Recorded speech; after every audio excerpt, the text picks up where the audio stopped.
ADM Naveen ബാബുവിന്റെ മരണം അന്വേഷിക്കാൻ തയ്യാറാണെന്ന് CBI ഹൈക്കോടതിയെ അറിയിച്ചിട്ടുണ്ടല്ലോ. കോടതി ആവശ്യപ്പെട്ടാൽ അന്വേഷണം ഏറ്റെടുക്കും എന്ന് CBI പറയുമ്പോൾ കേസ് കൈമാറാൻ തയ്യാറല്ല എന്ന നിലപാട് സർക്കാരും വ്യക്തമാക്കിയല്ലോ. വിശദാംശങ്ങൾ ആ വാർത്തയുടെ കൂടി.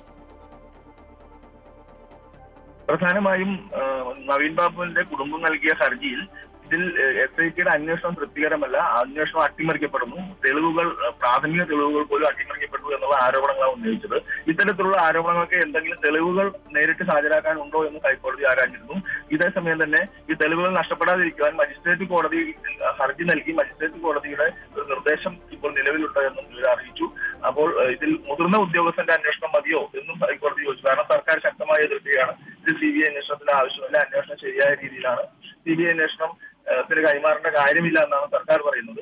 സർക്കാരിന്റെ ഈ എതിർപ്പ് കൊണ്ടാണ് ഹൈക്കോടതി ഇങ്ങനെ ചോദിച്ചത്. ഒരു മുതിർന്ന ഉദ്യോഗസ്ഥന്റെ നേതൃത്വത്തിൽ അന്വേഷണം നടത്തിയാൽ മതി.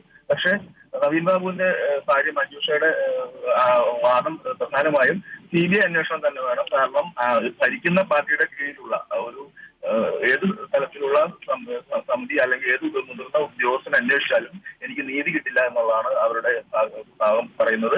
CBI ഈ കേസ് ഏറ്റെടുത്ത് അന്വേഷണം നടത്താൻ തയ്യാറാണെന്ന് ഹൈക്കോടതിയെ അറിയിച്ചിട്ടുണ്ട്. CBIയുടെ വിശദീകരണം തേടുന്നു, CBIയുടെ അഭിപ്രായം ചോദിച്ചിരുന്നു. CBI ഇത് ഏറ്റെടുത്ത് നടത്താൻ തയ്യാറാണെന്ന് ഹൈക്കോടതി അറിയിച്ചിരുന്നു. ഈ സാഹചര്യത്തിൽ കേസുകാർ ഉൾപ്പെടെ പരിശോധിച്ചിട്ട് 12-ന് വീണ്ടും വിശദമായ വാദം കേൾക്കാനാണ് ഹൈക്കോടതി ഇപ്പോൾ കേസ്